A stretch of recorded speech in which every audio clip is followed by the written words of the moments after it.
Hello everyone, my name is Amna from your loving school KPS CONVENT. So our school is providing you digital classes because we believe in our school vision, that is to educate a child for a meaningful life. So let's get started. So today we will start our class with Geography Chapter 1 of Grade 8, that is our resources. Before starting the chapter, it is very essential to know the objectives of this chapter. So objectives of this chapter is meaning of resources, value and utility of resources, types of resources, unequal distribution of resources, ways to conserve resources, and sustainable development. Meaning of resources. Resources are the elements of the environment that human beings need for their direct or indirect use. It must be noted that resources are always useful to us. This satisfy our needs and provide us comfort. Some resources are so important that human life may not be possible without them. Value and utility of resources.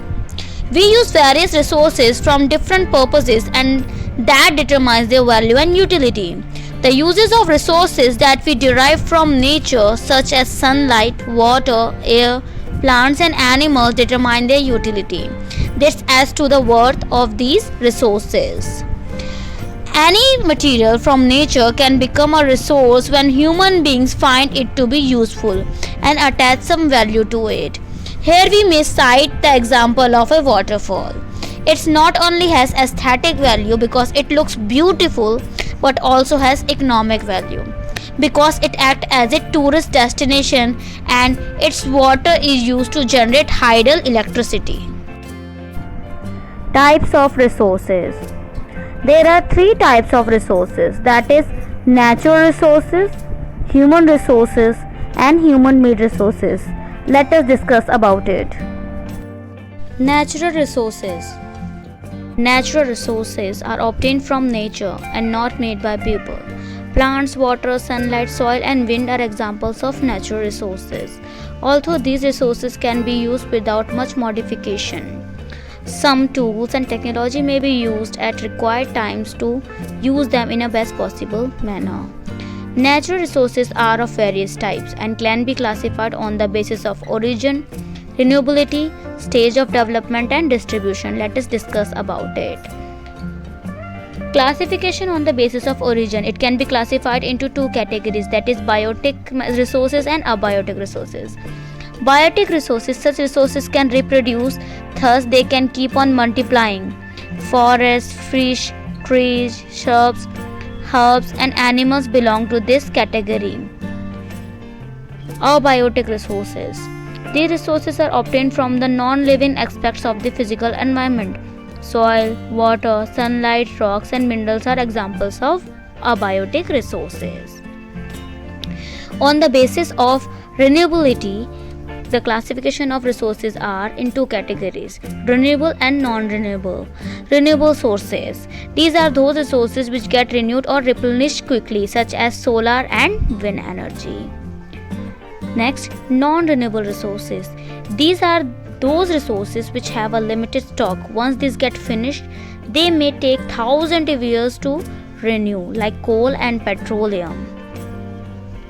Classification on the basis of development. It can be classified into two categories, that is actual resources and potential resources.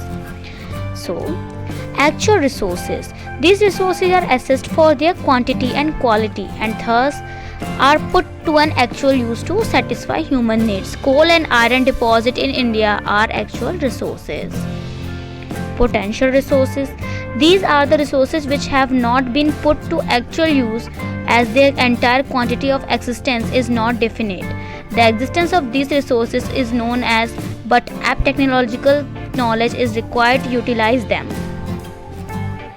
Now, on the basis of distribution, we can classify our natural resources into two categories, that is ubiquitous resources and localized. The resources are present everywhere. For example, sunlight, wind and soil are found all over the earth. It is called ubiquitous resources. And localized resources. The resources are found in specific places and are hence unequally distributed. For example, coal, petroleum, iron are not found everywhere. So it is localized resources. Human resources. Human resources refer to the quantity and quality of people living in a particular region. It is the people of a place who can extract the best from available natural resources using their knowledge, skills, and technology. Humans are most important of all the resources because they can tap natural resources and ensure their optimum utilization. Each resource needs human intervention to be effectively and efficiently utilized. The more educated the people are, the lesser the population, better are the prospects of economic prosperity. Human-made resources.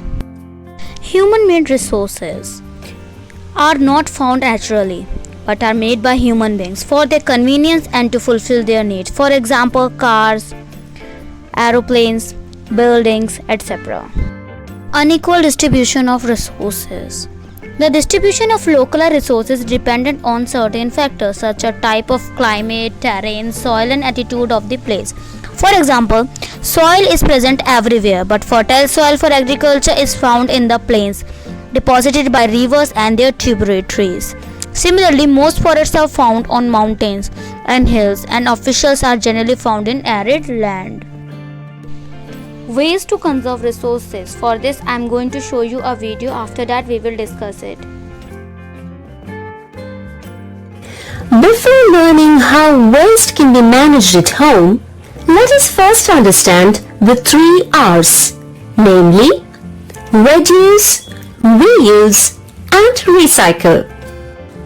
Reduce. Waste can be reduced by repairing, reusing, or substituting things with others instead of replacing or discarding them. For example, paper and in turn trees can be saved more by using electronic mails to communicate with other people instead of postal letters. Reuse. It is a method of minimizing waste by using things again instead of throwing them away after a single use. Considerable amount of money is saved by this method. For example, papers can be converted into paper bags of varied sizes that can be used for shopping purpose and carrying some light items. Recycle. Many waste items can actually be recycled once they have reached their limit of reusability. Thus, the same item is reused and recycled into a new one. It will be good to purchase items that are either biodegradable or recycled. For example, once again, paper can be recycled to make completely new second-grade newspapers. By this video, we understand about the 3 R, that is reduce, reuse and recycle. Resources can be conserved by adopting the means in limiting their use, minimizing wastage, reusing and recycling them, training people to conserve resources. Sustainable development. For this, I am going to show you a video. After that, we will discuss it further. Sustainable development. Learning objective. At the end of this module, you will be able to understand the meaning of sustainable development. Achieving social and economic development is the objective of most nations. But as citizens of this earth, we need to understand that the fulfillment of the above must come keeping environmental protection in mind. As citizens of the earth, we must share with each other and care for the earth. Humanity must not take more from Mother Earth than nature can replenish. This means that in order to have a progressive development, economically or otherwise, we must adopt lifestyles and development paths that respect and work within nature's limits. Economic development requires consumption of natural resources like petroleum, coal, wood, etc. But this development has its flip side as well. causes degradation of our environment as well as aggressive extraction and depletion of the Earth's natural resources. Mankind's excessive consumption of natural resources leads to waste, which is far beyond the absorptive capacity of our environment. The environment cannot absorb this waste. This leaves us with a very difficult question. Should we stop progress simply because we are spoiling the environment? Of course not. As citizens of the earth, we must look at sustainable development, which helps in maintaining a delicate balance between the human need to improve their lifestyles and preserving natural resources and ecosystems on which current and future generations depend. Sustainable development looks at holistic development of the industries, economy, and the environment at large. The definition of sustainable development will help us in giving a clear picture of how we need to go about using natural resources for our future generations without degrading such resources. As per the United Nations Conference on Environment and Development, UNCED, sustainable development can be defined as development that meets the needs of the present generation without compromising the ability of the future generation to meet their own needs.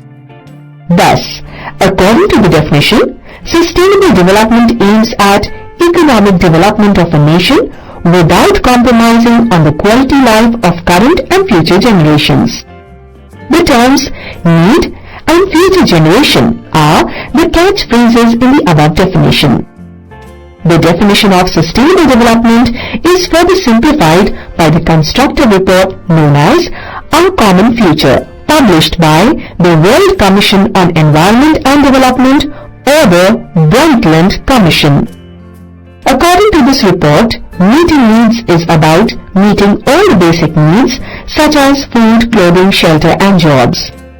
Most people in developing nations have not been able to meet their basic needs of life.